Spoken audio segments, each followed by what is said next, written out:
Olá, espero que estejam bem. Me chamo Ediane Bezerra, aluna de graduação no curso de Engenharia de Materiais, ofertado pela Universidade Federal Rural de Pernambuco, UAFSA.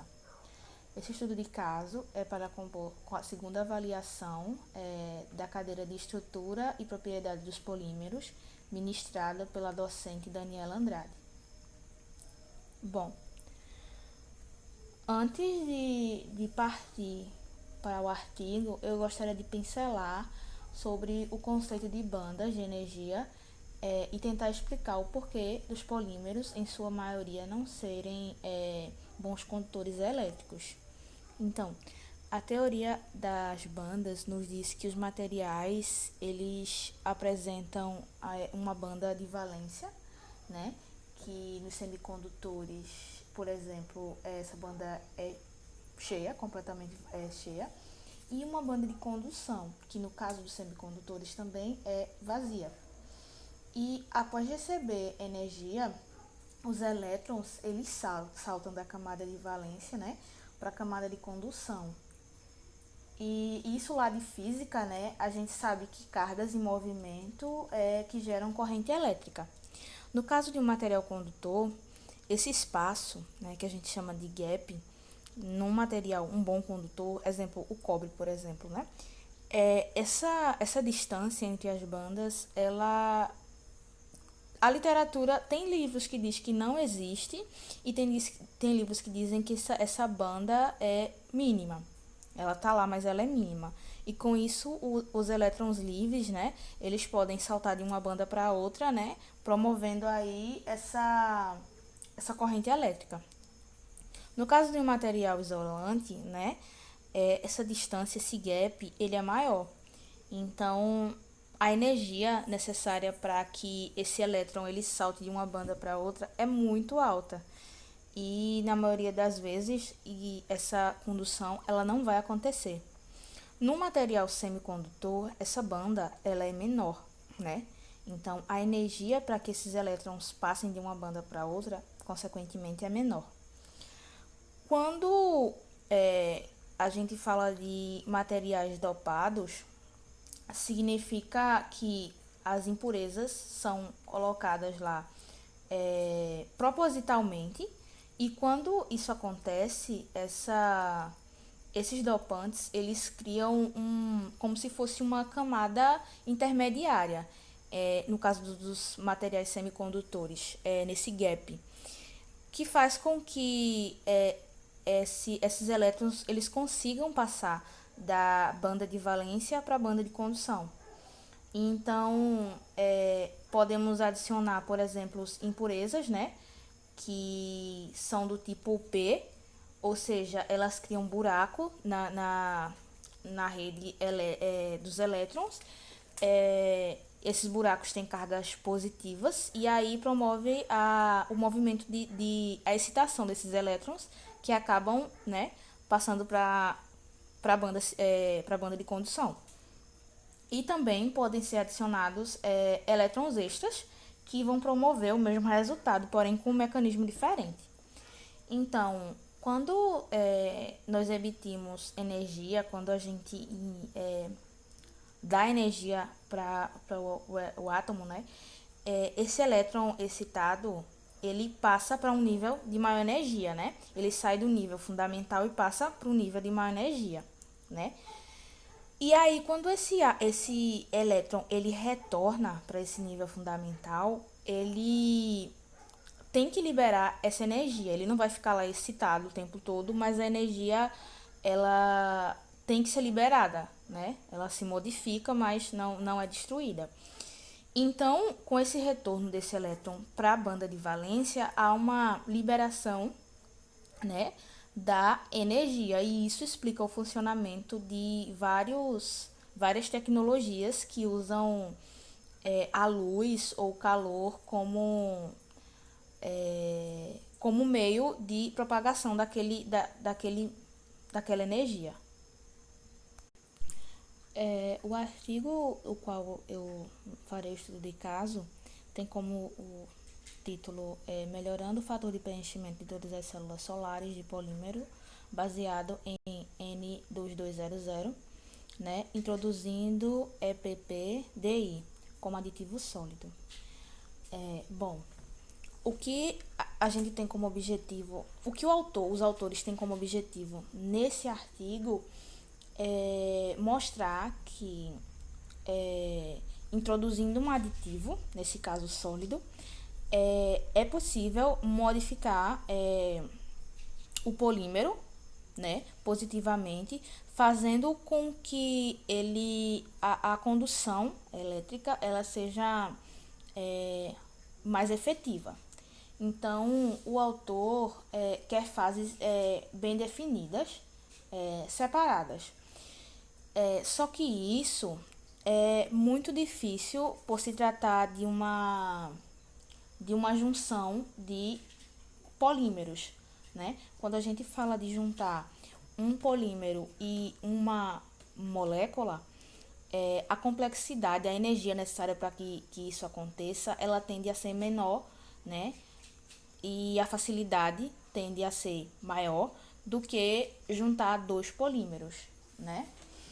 E por esse fator de ser a junção de dois polímeros, as cadeias elas são muito emaranhadas, né? E reorganizar desemaranhar essas moléculas ia requerer tempo, né? E uma energia muito alta. Então, a solução que eles apontaram nesse artigo foi projetar copolímero, projetar aceitadores de copolímeros, né, aleatórios. Então, o que é esse N2200? Ele é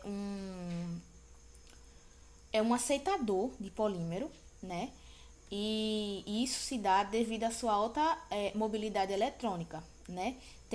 Esse polímero ele tem um gap de energia estreito e excelente compatibilidade com várias espécies doadoras, né?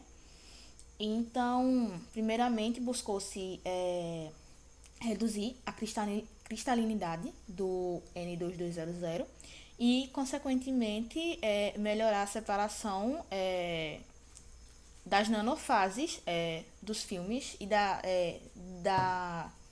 bandas resultantes. Bom, então, esse trabalho ele propõe introduzir um aditivo sólido para melhorar ainda mais a separação dessas fases. Então, partindo daí, né? O artigo ele parte daí. Quando a solução de polímeros é lançada sobre o substrato, formando três fases, uma mista, né? Uma do polímero doador e outra da fase aceitadora. No caso, como eu já tinha falado antes, o N2200 ele é um aceitador, né, de polímero, né? E no caso do PF2, ele é um doador, né? E com a mistura desses dois vai haver uma fase mista, né? E entre essas fases haverão uns espaços em nanoescala, tá? Mas os tamanhos desses espaços eles são determinados pela agregação dessas fases presentes. E como temos essas duas macromoléculas unidas, esses vazios que tem entre essas fases, eles não vão ser preenchidos por essas moléculas porque elas não vão ter a capacidade de se difundir, né? E tapar esses buracos. E esses vazios eles vão agir como impedimentos para os deslocamentos dos elétrons, prejudicando a condução. Como se fossem barreiras. O elétron ele não vai conseguir, como é que eu posso falar? Ter movimento no material. E quando não há movimentos, não há condução, né? Essa imagem que eu retirei do artigo, ela a parte A, né, da imagem mostra apenas o N2200 e o PF2, né? E a B já mostra o aditivo, né? É PPDI na estrutura. E mais à frente a gente vai ver como que esse aditivo ele consegue mudar é, a propriedade de conduzir elétrons nesse material.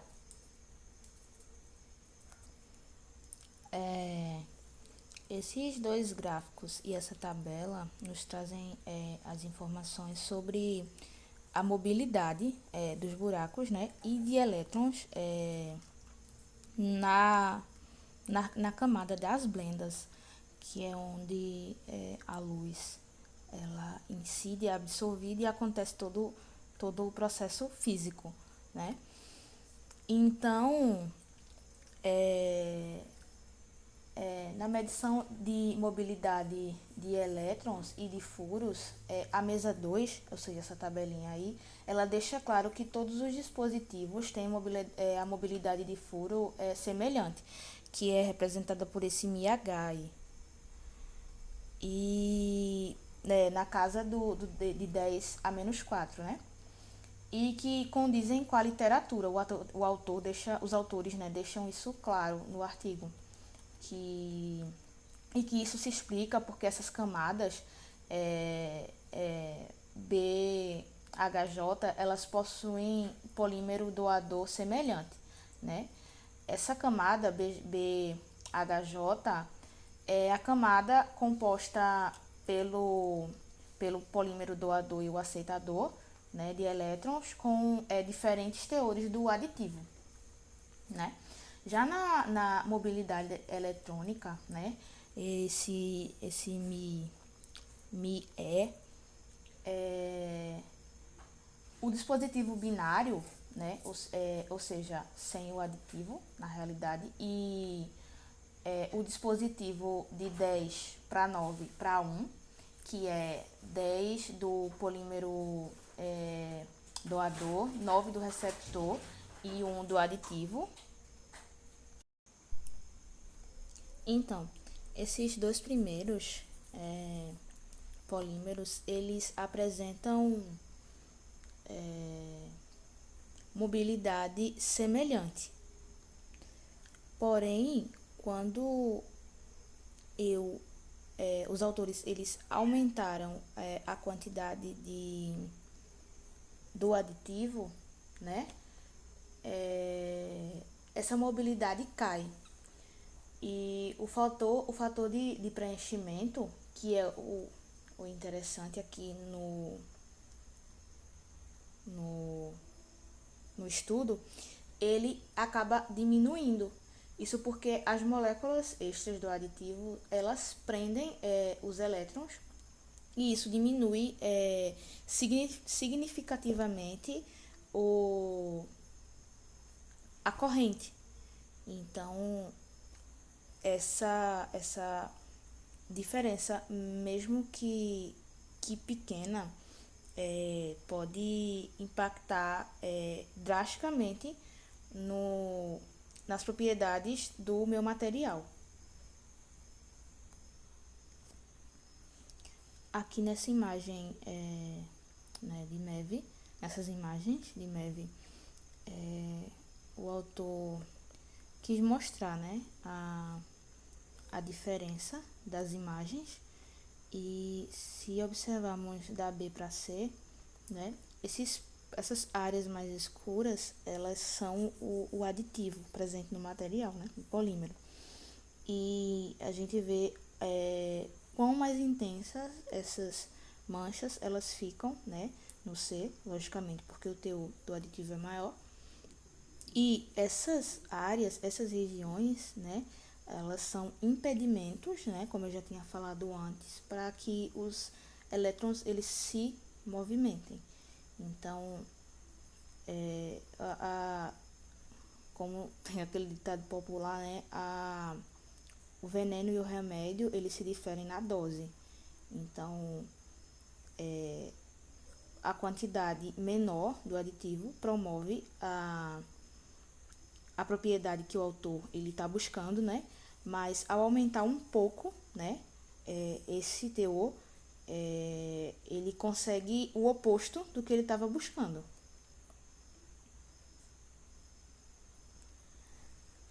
Aqui eu fotografei a conclusão, né, do artigo, que vou ler agora.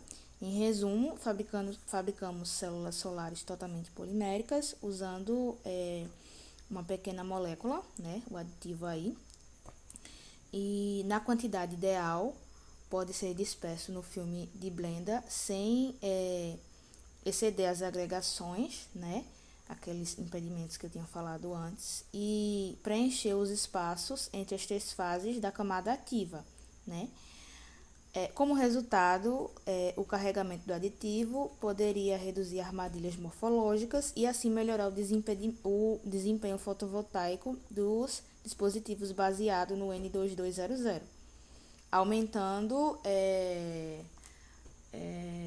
o fator de preenchimento, né? Nossos resultados sugerem que a introdução do aditivo é um método fácil para melhorar a morfologia e desempenho dos dispositivos para células solares de polímeros e também fornece um novo aspecto para otimizar o desempenho de todas as células solares orgânicas. Então, com a adição desse aditivo, o autor relata que houve um aumento do fator de preenchimento significativo, né, de 6,28% para 7,03%. E isso, em relação a propriedades, no caso elétricas, é um resultado muito satisfatório e esse aditivo ele é barato, né? E é comercialmente disponível. Então, trata-se de uma solução eficaz para otimizar o material.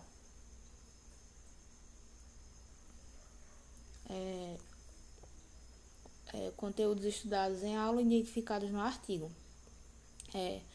O tipo de estrutura que eu tenho, eu percebi no artigo que o tipo de estrutura que eu tenho impacta diretamente nas propriedades mecânicas dos polímeros, né? Que adicionar teores de determinado aditivo não significa melhorar o polímero. E, às vezes, né, na questão de aditivação, como a professora falou tanto, se pode chegar a melhorar uma determinada característica, porém, algumas vezes significa perder outras, né? E a importância da aditivação, porque, como o autor fala no trabalho dele, é uma molécula pequena, barata, e que melhorou significativamente a condução desse material, né? Considerações. Eu achei complexo.